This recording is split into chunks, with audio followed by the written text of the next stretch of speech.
시청자 여러분 안녕하십니까? 지금부터 저렇게 안보정론을 시작하십니다. 자, 지금 여권 내 움직임이 심상치 않습니다. 어떤 면에서 당정 간의 갈등이 지금 확산되는 상황에 와 있습니다.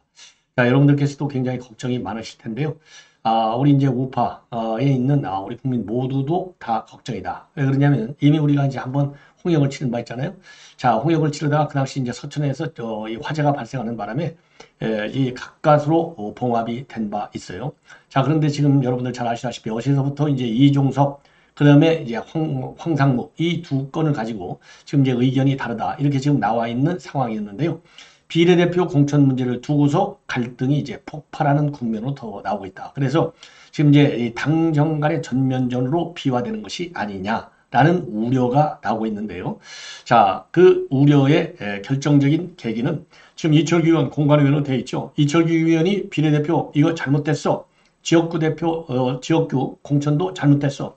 공개적으로 SNS에 입장문을 내놨습니다. 공개적인 반발을 한 거나 마찬가지인데요. 문제의 심각성은요. 이철규 의원이 그래도 나름대로 상당히 이제 인재위원장도 맡고 탕사무총장도 맡고 그리고 그 어려운 국면에서도 계속 연임을 받아온 친윤계의 핵심이거든요. 자, 그러면은 제가 보기에 이철규 의원이 나름대로 신중성을 갖고 지금까지 쭉 일을 해왔는데 지금 비례의원이 발표가 되기가 무섭게 이 2시간 후에 바로 입장문을 통해서 반박하는 상황이 벌어졌고요.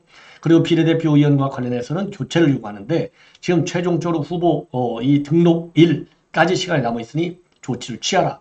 거의 명령조로 입장을 내놨어요. 그러면은 이철규 의원이 이게 개인 의견으로 볼 수 있겠느냐? 제가 보기에는 개인 의견이라기보다는 어딘가에서 어딘가하고 의견 조율을 했을 것 아니냐.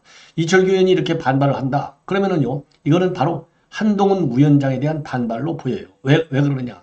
지금 말이 비례정당, 이게 별도의 대표가 있지만은 지금 완탑 직계로 둔다. 이게 되어 있는 건 아니겠어요? 예. 그래서 비례대표의 공천은 곧 한동훈 위원장의 공천이나 똑같아요. 그렇기 때문에 한동훈 위원장에 대한 반기를 혼자 개인의 입장으로 내놓을 수 있겠느냐. 그리고 그 강도가 굉장히 강해요. 이 데드라인까지 딱 설정해 주는 거예요. 예. 자, 등록일까지 입장을 내놔. 이렇게. 이거는 어마어마한 강한 반발이라고 보여져요. 그런 점에서 지금 이제 이게 뭐 당정간으로 이제 이미 이게 지금 한 달도 안 남았는데 보면 다 망한다. 이건 뭐 다 아는 거 아니에요? 그래서 일정 수순에서 일정 지점에서 이제 또 잘 마무리될 수 있는 가능성은 없지 않아 있을 수 있겠지만은 현 상황으로 가면 이거 당은 당대로 고하고 가고 대통령실도 대통령실대로 그대로 입장을 유지해가는 것이 아닌가 이런 우려가 제기되고 있어요. 그래서 이 내용을 자세하게 말씀을 드리겠고요. 그리고 만약에 시간이 되면은 지금 동작을 상황이 만만치 않습니다. 연일 류삼룡의 수준 이하의 이런 그 SNS 글들이 올라오고 있어요. 급기야 말이죠. 어제는 최상병 이름도 모르고 계급도 모르는 이 참 웃지 못할 희극적 상황이 벌어졌는데요. 이제는요. 아예 대놓고 나경원 의원을 갖다가 성적으로 비하하는 비하도 말이죠. 이게 이건 정말 입에 담기도 어려울 정도의 그런 비하 용어까지 동원해서 포스터를 만들어서 지금 뿌리고 있어요. 그러다 보니까 류삼룡이는 나는 몰라 내가 한 게 아니야 이런 것 좀 하지 말아줘 하고 있지만 이 말의 진정성이 과연 어디까지 있는지 여러분들께서도 한번 짐작을 한번 해보시면 좋지 않을까. 왜? 뒤에 개딸들 있잖아요. 류삼룡이는 누가 동작에다 갖다 꽂았어요? 결국은 개딸들이 꽂은 거나 마찬가지죠. 예, 그거 아니겠습니까? 그러니까 이제 유삼룡 지지율이 낮게 나오니까 개딸들이 비상수단을 지금 동원해서 이 성적 비하까지 하고 있는 겁니다. 예. 그래서 이번 기회에요. 이 막말하는 정치인들은 전부 다 싹 아웃시켜야 될 것이 아닌가라고 생각이 듭니다. 자, 그러면 말이죠. 우선 여러분들 잘 아시다시피 지금 이제 당정 간의 갈등 요인으로 지금 제기되고 있는 사안이 맨 먼저 이종섭 대사의 부임권. 이걸 가지고 야당에서 도피다. 이게 어떻게 도피해요? 아니 대사 임명이라고 하는 아주 큰 공식적인 절차 과정이 있는데 이게 어떻게 몰래 도피시켰다고 보니까 이 의식, 이 프레임 자체가 너무나 말이 되지 않는 거예요. 그 이유는 뭐 여러분들 이미 다 설명해서 아실 것이고요. 자, 그러다 보니까 이제는 지금 어떤 상황으로 와 있느냐. 자, 이종섭 대사의 발언은 내가 공수처하고 다 협의가 됐어. 이미 공수처하고 4시간 조사도 받았고 공관장 회의 다음 달 4월 20일 날 시작하는데 그때 와서 조사를 다시 받기로 공수처하고 합의까지 됐어. 여기까지 나갔거든요.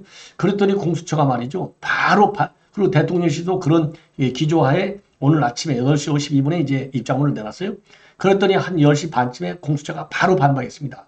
전혀 이거 사실이 아니다. 그래서 말이죠. 이 진실 공방으로 지금 이게 확대가 되고 있는 상황이다까지 제가 말씀을 드렸어요.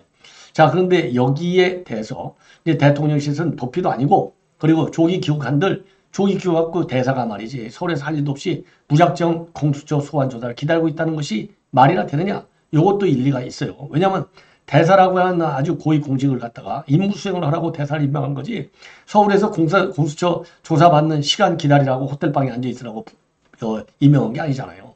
예, 그렇기 때문에 대통령실의 입장이 맞는데 문제는 뭐냐? 한동훈 비대위원장이 어제 조속히 귀국해서 조속히 조사를 받으라고 돼 있거든요. 그러니까 이제 대통령실 입장 또 이종섭 입장은 아니 소환 날짜도 안 정했는데 서울 가서 가만히 기다리 있으라고 그럴 필요 없어. 이미 내가 서울에 4월 22일 날 들어가면 그때 부르면 가기로 약속이 돼 있어. 이렇게 돼 있거든요. 그러니까 이제 공수처가 바로 한 1시간 반 만에 그런 사실이 없다. 이러는 바람에 진실 공방으로 갔는데 그 사이에 어떤 일이 벌어졌느냐. 한동훈 위원장이 이제 어제 퇴근길에 그 얘기를 했거든요. 근데 이제 오늘 아침에 대통령실은 이제 바로 반박을 한 거나 마찬가지잖아요. 한동훈 위원장의 발언을 반박한 거나 마찬가지로 비춰지고 있어요. 그러니까 한동훈 위원장이 뭐라고 그랬어요. 나 이제 도스트픽 안 할래 이랬거든요. 그냥 한동훈 위원장도 기분이 나쁘다 이런 거겠죠. 그런데 거기서 끝나지 않고 비공개 중앙선대 회의에서 우리 입장에는 변화가 없다. 그러니까 조속히 귀국, 조속히 조사. 이 한동훈 위원장의 주장, 요청에 변화가 없다는 거예요. 그러니까 당은 당대로 가고 대통령실은 대통령실대로 가고 공수처는 공수처대로 가고 공수처는 이제 별도의 문제고 그러다 보니까 당과 그다음에 이제 용산 대통령실이 부딪히는 국면으로 가고 있는 거예요. 여기에 이제 황상무 발언이 논란을 야기하고 있고요. 황상무 발언에 대해서도 한동훈 위원장도 그거는 적절치 않아. 그러니까 네가 알아서 해.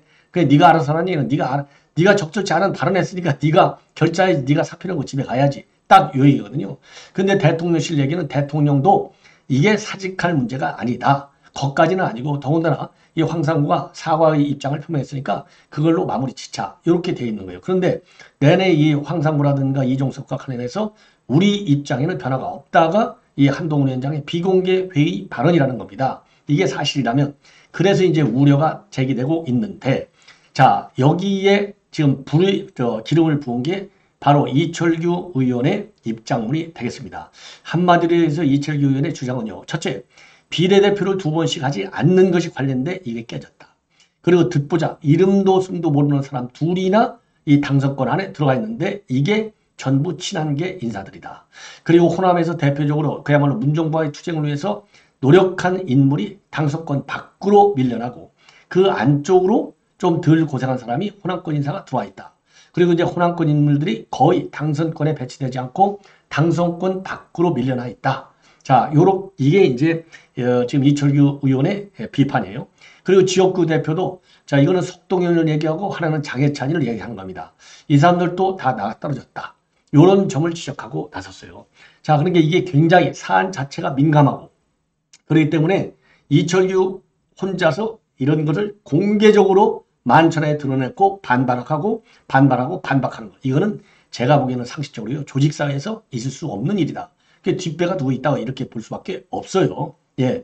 그러면서 딱 데드라인까지 공식 비례후보 등록일까지 이거 바로 잡아라. 최후 통첩까지 하고 나섰어요. 자 그러다 보니까 이게 제가 보기에는요. 그리고 많은 지금 정치 전문가들 언론 반응도 보면은 이거 만만치 않은 지금 이제 이 폭발 요인이 되고 있다. 이렇게 보여지고 있는 것이 지금 이제 전반적인 보도의 흐름이 되겠습니다. 자, 그러면은 정확하게 지금 이제 이철규 의원의 반발 또는 반박 이런 입장문 내용을 여러분들께서 정확하게 아시는 것이 좋겠다라는 말씀을 드립니다. 자, 그러면 이제 어떤 지금 내용이 나왔느냐? 예. 자, 그래서요. 지금 이제 이철규 의원의 이제 이 발언 내용을 지금 이제 SNS에 올린 입장문 내용을 먼저 비례대표, 그 다음에 지역 공천 문제, 요거에 대해서 내놓겠는데 우선 비례대표, 아쉬움이 크다. 그래서 공개적으로 이의를 제기하고 있는 거예요. 당을 위해서 헌신해온 분들에 대한 배려는 찾아보기 힘들다. 비례대표를 연속으로 2번 패배하지 않는다는 당의 오랜 관리는 깼다. 이게 이제 김혜지 비례대표 의원의 두 번째 비례 당선권 배치가 되겠죠. 예. 그래서 이 김혜지는요, 비례대표 15분으로 당선 안정권에 배치됐습니다. 자, 그리고요, 또 하나 이어서 그동안 당을 위해 헌신해온 사무처 당직자는 당선권에 한 명도 포함되지 못했다. 예, 사무처 당직자들, 예, 그러니까 당뇨들을 얘기하는 것이죠. 그리고 비대위원 2명이 비례대표에 포함된 것도 문제시하고 있어요. 비례대표, 비대위원 2명, 아까 말씀드린 김혜지하고 한지아. 예. 그래서 이제 김혜지는 2번 비례대표를 하는 것이고요. 한지아는 또 비대위원, 둘 다 비대위원. 그러니까 비대위원 2명이 당선권에 들어간 것은 친한들만 챙긴 거 아니냐. 이런 비판으로 지금 해석이 되기 때문에 문제가 되고 있는 거예요. 자, 그래서요, 생소한 이름의 공직자 2명이 당선권에 포함된 상황에서 온갖 굳은 일을 지금 내가 감당해온 당직자들이 배려되지 못한 데 대한 실망감은 더더욱이 크다. 예. 자, 그래서 이 실명을 거론하지 않았지만은요, 이거는 30대 여성 후보 여 2명, 이 한지아하고 김혜지를 겨냥한 것으로 다들 그렇게 해석하고 있어요. 그 다음에 또 하나의 포인트는 뭐냐?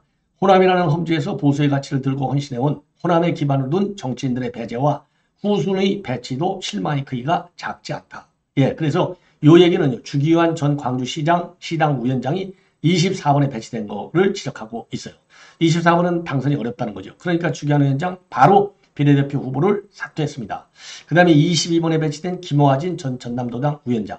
전남도당 위원장보다도 이 주기환 위원장이 뒤로 밀린 거에 대한 반발인 겁니다. 그러면서 눈이 오나 비가 오나 문재인 정권에 저항하며 당을 위해 헌신해온 동지들이 소외된 데 대해서 당 지도부는 후보 등록일 전일까지 바로 잡기 바란다. 이게 최후 통첩인 거예요. 이거를 아무 누구도 상의하지 않고 혼자 이철규 이름으로 이걸 낸다? 이거는 조직사에서 불가능한 것이다. 그래서 틀림없이 이건 뒷배가 있을 가능성이 있다라고 보는 것이 상식적이고 기본적인 시각이다. 이렇게 저는 판단하는 겁니다. 그 다음에 지역구 공천 과정에서도 불쾌감을 표현하고 있어요. 뭐라고? 어제 17일로 22대 총선에 출마할 국민의힘 지역구 후보 공천이 마무리됐다. 16년 만에 전국 254개 선거구 전역에 후보를 공천해서 집권당의 책무를 다할 수 있게 되었다. 그러면서 말이죠. 이번 지역구 공천에서는 대통령의 40년 지기 친구도 수십 년을 함께했던 동료 검사도 공천 과정에서 원천 배제됐다. 윤석열 정부에 몸담았던 장차관, 대통령실 수석, 그리고 비서관 중에서도 주진우 기획관과 이현모 비서관 2명을 제외하고는 모두 경선을 치렀고 2명 중 1명인 이현모 후보는 연고지인 강남에서 용인으로 전환 배치됐다. 어려운 경선에서 당당히 승리해서 공천을 받았지만은 우리 당의 총선 승리를 위해서 공천이 취소된 도태우 장해찬 두 젊은 정치인들께는 안타까운 마음과 미안한 마음을 금할 수 없다. 이제 야당과 당내 일부의 친윤 공천 프레임이 거짓 선동으로 밝혀졌다. 이렇게 얘기를 하고 있습니다. 자, 그래서요. 이러한 입장문을 보면은요. 제가 다시 한번 말씀드리지만 이게 그래서 당정 갈등으로 비춰질 가능성도 상당히 크지 않나. 더군다나 말이죠. 이 한동훈 위원장이 이종석과 관련해서 한 발언은 이 한동훈 위원장의 최측근 중에 한 명이 누구냐. 김경률로 인식이 되고 있는데 김경률이도 이종석 대사 문제와 관련해서는 한동훈 위원장이 밝힌 그 라인을 그대로 따르고 그걸 대외적으로 지금 공표를 하고 있는 상황입니다. 그렇기 때문에 지금 한동훈 위원장 측에서는 이제 말하자면 김경률이가 나와 있는 것이고 윤석열 친윤계 쪽에서는 지금 이철규가 나와서 총대를 메고 지금 공표를 하고 있는 상황이다. 그런 점에서 우려가 계속해서 쌓이고 있다는 점을 말씀을 드리고요. 자, 그럼에도 불구하고 자, 지금 이제 한 달도 안 남은 이 상황에서요. 오늘이 이제 벌써 3월 18일이니까요. 이제 뭐 한 23일, 한 3주밖에 안 남았어요. 이 자리에서 이 상황, 이 지점에서 싸운다. 누가 좋아하겠어요? 제일 먼저 좋아하는 게 이재명, 두 번째 좋아하는 게 또 누구죠? 이준석이 되겠죠. 그러면 결국 어떻게 된다? 산이 바다로 간다 이거죠. 아, 배가 산으로 간다 이거죠. 이렇게 이렇게 우매한 당 지도부이고 대통령실이고 그 다음에는 지금 이철규 의원이겠느냐. 그래서 이 정도에서 각자 입장을 그러니까 이철규 의원도 이제 답답하겠죠. 자기가 나름대로 이제 친윤 입장에서 쭉 공천을 했는데 그동안에도 장동혁은 친한 그리고 이제 이철규는 친윤 그래서 두 사람 사이의 신경전과 그리고 날카로운 설전 이런 것들이 여러 차례 있었다. 이거는 뭐 이미 보도가 된 바 있지 않습니까? 자, 그러다 보니까 이제 이철규 의원 혼자서 내부적으로 조용하게 이런 것을 바로잡기는 힘이 붙인다. 이렇게 판단한 것 같아요. 그래서 이제 여론의 좀 압박을 좀 가야 되겠다. 이런 생각도 했을 가능성을 배제할 수 없는 것 아니냐. 그러나 강도가 굉장히 세기 때문에 단순한 여론 압박보다는 뭔가 더 정치적인 그런 프레셔를 가하려는 의도도 상당하다. 자, 그래서 이거는 말이죠. 지금 민주당과 비교해보면 민주당 고민정의가 친문들의 딱 그거를 받아가 메시지를 받아서 세게 때려가지고 결국은 최고위에서 나오기까지 했잖아요. 물론 다시 들어갔죠. 아니, 당연히 고민정의가 완전히 끝까지 나는 아웃 이렇게 되겠습니까? 이제 쇼하는 거죠. 자기도 쇼를 해야 또 친문들한테 인정을 받으니까. 자, 그런 그 사태하고 이번에 이철규의 이런 사태하고는 불행하지만 어쨌든 간에 겉모양새가 거의 비슷하다. 그런 점에서는 이유여하를 막느라고 조금 아쉬운 그런 이 평가도 받을 수 있는 건 아니냐. 그러니까 지금 언론에서도 말이죠. 그렇다고 해서 끝까지 막 가겠느냐. 그래서 당정 이 불협화음이 폭발하겠느냐. 이런 그 일각의 평가도 있어요. 그러나 일단 한번 지르고 본 것이다. 라고만 하기에는 이 파장이 상당히 크다. 자, 그런 점에서 상당히 이제 계산된 발언을 한 것으로 볼 수밖에 없는데요. 자, 어쨌든 간에 한 보씩, 일보씩 서로 양보해서 친윤의 대표인 이철규가 됐든 아니면은 뭐 친한의 대표인 뭐 김경일이가 됐든 또 장동혁이가 됐든 간에 요것을 지금 우리가 지금 민주당, 우리 국민의힘에서 민주당한테 얘기한 게 뭐예요? 우리가 지금 문제시 되는 이런 과거의 막말 망언들 우리가 알아서 국민 눈높이에 맞게 다 정했어. 요거를 같이 차별화시켜갖고 표 달라. 이렇게 지금 우리가 간곡히 국민한테 호소하는 거 아니겠어요? 그런 것처럼 민주당과 우리 국민의힘의 공천 과정에서의 차별성 그리고 이 능력, 신뢰 요거를 잊으면 끝장이 난다. 이런 점을 모두가 다 알고 있으리라고 봅니다. 자, 이번에는 이제 마지막으로요. 지금 이 동작을 여기가 지금 난리가 났어요. 자, 그래서 요거는 말이죠. 요거 유삼영이가 이제 어제는 뭘 얘기했느냐? 바로 이 최수근이죠. 최가 아니고 요거를 이름도 모르고 계급도 모르고 그래서 최상병 1병이라고 했다가 최상병 상병이라고 했다가 최수근 상병 마지막 세 번에 걸친 수정을 통해서 이제 정리가 됐어요. 자, 그런데 이제 오늘은 또 뭐가 있느냐? 야, 이 나경원 의원을 갖다가요. 이거 한번 보십시오. 이거 참 저도 이거 보여드리기도 참 민망스러운데 이재명과 함께하는 5천만 국민 이렇게 해가지고 이 김준영이라는 인간이 이게 쓴 것 같아요. 예, 김준영 이번에 공천 받았잖아요. 동작을 해서 이 나베가 냄비랍니다. 예, 이 은어로 냄비를 밟아버릴 강력한 hul보. 그래서 유삼영 동작을 나경원 요 해시태그를 하고 있어요. 그래서 냄비는 밟아야 제맛이다. 그리고서 이 류삼영 이 사진을 갖다가 이 무릎으로 차버리는 이러한 선정적 사진과 독설적 사진을 올려놓은 겁니다. 그래서 일파만파 파장이 많이 지금 커지고 있다. 자, 그러다 보니까요. 지금 이제 오늘 류삼영이가 언론에 나가서 어제 이름하고 계급이 이제 두 차례에 걸쳐서 오게 된 거. 이거는 선거 과정에서 바쁘다 보니까 오타가 났다. 이게 오타입니까? 오타가 아니죠. 모르고 있었던 거죠. 솔직해라. 이렇게 얘기하고 싶고요. 그리고 이제 그러면서요. 이태원 참사 유가족, 전세 피해자, 그리고 고 최수근 상병 사건 등을 절대로 잊지 않겠다. 이 과정에서 고 최상병 1병, 고 최상병 상병으로 최상병 이름과 계급을 두 차례에 걸쳐 틀리게 썼는데 세 번째에서야 고 최수근 상병 사건으로 바로 잡았다라고 밝히고 있습니다. 예, 참 이거 기가 찬 것이죠. 예, 기가 찬 것이다. 자, 이게 이제 하나가 이제 문제가 됐고요.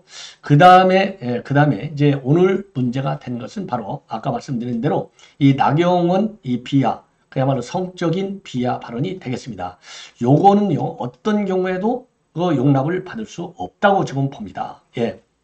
그래서 요게 말이죠. 지금 이제 류삼영 후보 지지 홍보물이 지금 아주 온라인 커뮤니티 이런데 쫙 돌고 있다고 합니다. 예.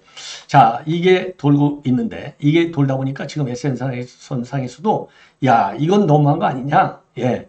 이런 비판이 많이 나오고 있다고 그래요. 당연하죠. 나경원이 아무리 싫어도 이건 심한 건 아니냐. 저지르고 폭력적이라 법적 조치를 당해도 할 말이 없다. 이런 댓글들이 쭉 달리고 있다고 합니다. 자, 그러다 보니까 유삼영이가요. 이 호소 입장문을 냈어요. 이 관련 웹자보를 제작하거나 유포하지 않았고, 또한 상대 후보를 비하하는 선거운동은 일절 기억하고 있지도 않다. 유포자의 진언을 알 수 없지만 현 시간부로 상대 후보를 비하하는 내용의 웹자보 제작 유포를 중단해 달라.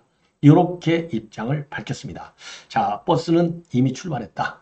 자, 이 뒤 배후 사력을 반드시 걔네들 것 아니냐. 그래서 나경원 측에서는 말이죠. 이거 고발하십시오. 그래서 반드시, 왜냐하면 선거 아직도 3주 이상 남았어요. 앞으로 또 어떤 나쁜 짓을 할지 모릅니다. 자, 그래서 그런 의미에서도 반드시 이 배후 세력은 캐내야 되겠다. 이렇게 판단이 듭니다.